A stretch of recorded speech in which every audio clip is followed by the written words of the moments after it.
Welcome to this week's edition of the Month Report as trainer Chris Muntz joins us to dissect the weekend's runners. Welcome, mate. It's been a busy week for you with some new blood joining the stable from this week's Magic Millions sales. What are your thoughts on the new purchases? Yeah, really happy, Adam.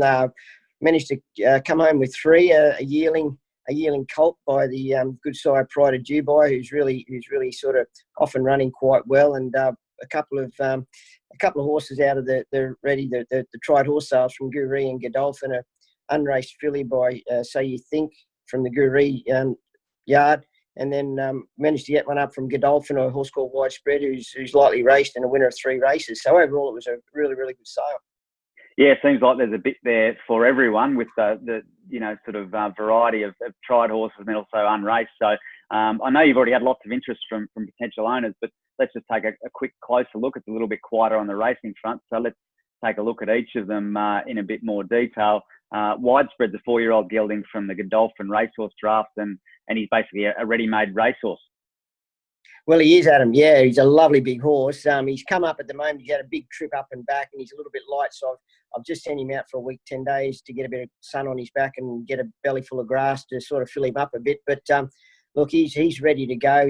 He should have won his last 2 in Melbourne. He was unluckily beaten, but he's just a very good, genuine, honest, sound galloper. With like I said, he's only lightly raced. He's only had 10 starts, and he's won 3 of them. They must have thought a bit of him. They sent him over to Perth to run in the Lestier Stakes, and I think, correct me if I'm wrong, it was the Ascot Guineas or the Perth Guineas there. He was unplaced in those races, but obviously they're pretty hot sort of fields as well, and he had the big trip over and back. But look, he's got a good rating. He's got a good rating for up here when he races, so he's certainly got plenty of options available to him when we do have him ready to go to the races. Yeah, very good. I don't think it'll take too long to sell him, given his record and what he's already done. The other racehorse who's named, Pelosopan, she's unraced though, a 3-year-old So You Think filly. She's been given some time to mature, as I guess you'd sort of expect with the breeding. Yeah, and look, she's been very well looked after. They certainly they've given her the time to develop and grow, and that she's done. I mean, we took her for a ride here this morning at Eagle Farm, and she's just a beautiful filly, lovely mover, and we've got a lot to work with there. And she's a very exciting filly who can certainly, in time, you would like to hope get out over a trip. As I said, she's unraced, so she's untapped really with her ability.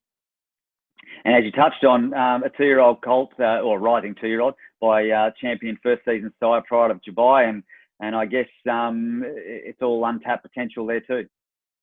Yeah, well, he was just a bit of a spec buy, I suppose that's what you'd call it. I seen him; he got passed in for a very under reserve, and I looked at him and I just really liked him. He just had a good sort of good compact body, and I just thought with a bit of time for the price he was at, I just thought he was great value. You know, the Pride of Dubai, as I said before, taken all before them, and he's going to develop into a lovely, strong colt, and I've got no doubt he'll in time be able to show us what he's got.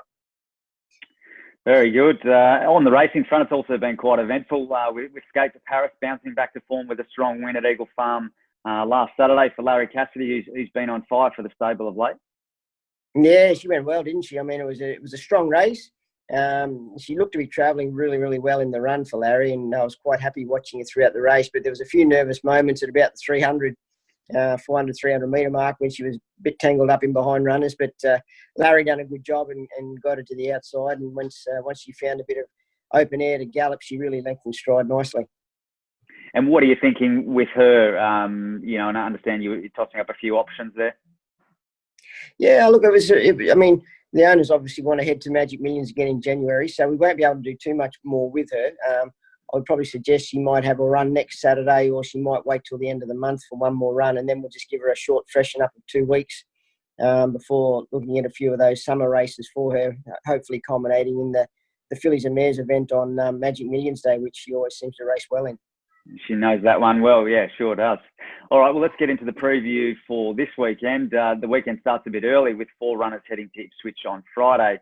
The first of those runners is Black Widow, who lines up in a maiden plate over 1,700 metres. He's third up here and stepping up to a distance that should suit, do you think? Well, he's racing that way. I mean, his 2 runs this time round have been absolutely fantastic. He's got back in both runs, but hit the line very, very strongly. So although he's by Whittington, he's certainly putting his hand up and suggesting that he'll run a mile at least. So I think tomorrow, from a good draw, Michael knows him well now, and he'll be able to give him the right sort of ride, just back off the speed. And it's certainly not the strongest race. And the way that he's going, you wouldn't rule him out at all. I think he's just coming right. And as he matures and gets stronger, he's appreciating his racing and handling it better. Okay, race 3 is a maiden plate over 1,200 metres, and Lucky Time lines up here. Larry Cassidy aboard.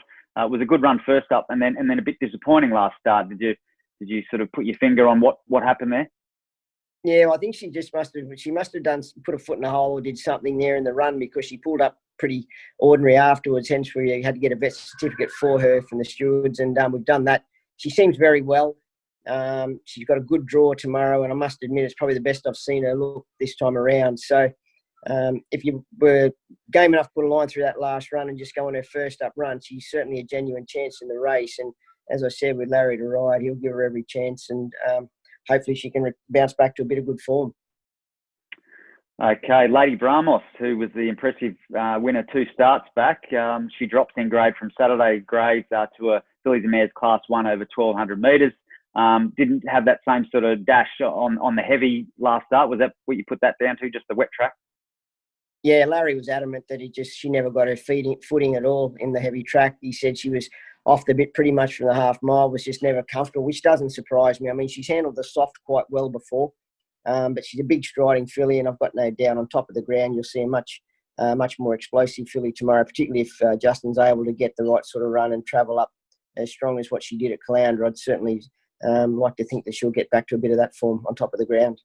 Yeah, and Mr. Huxtable's back in town. He's all refreshed from his little break and rode a couple of winners at the midweek meeting. Yeah, he did. He rode 3 yesterday, and he rode really, really well. So, it's I said to him, it's a long season. He's still got 12 months to go, but I'm sure he's in the right headspace. He's very confident, and he's got a good target, and he's got a bit of momentum under his belt now. So I'm sure he'll give her a great ride there tomorrow for us. Very good. And the final runner at Ipswich on the program is Wowzers, who is first up here in the Colts Geldington Entice Class 1 plate over 1,200 metres. He wasn't far away in a trial behind Roman Aureus, and obviously that form stacks up pretty well for something like this. Yeah, and he's had a jump out since, so he goes into this race quite fit, I believe. Probably might be a little bit short of his best, though. I think he's a better horse once he gets out to 1,400 or a mile. But having said that, he's fresh. He's had 2 good trials under his belt, and from a good draw with Ryan Wiggins to ride, I'm sure he'll be thereabouts. Yeah, I'd like to think that tomorrow I'd like to see him hitting the line quite strongly, and if he's doing that, I'll be very, very happy. Very good one to watch out. Throughout this preparation, I guess. Over to the Gold Coast on Saturday, Twerk lines up the last start winner in a Fillies and Mares Class 2 handicap over 1,200 metres, which is, of course, the distance that she won at last start at Ipswich.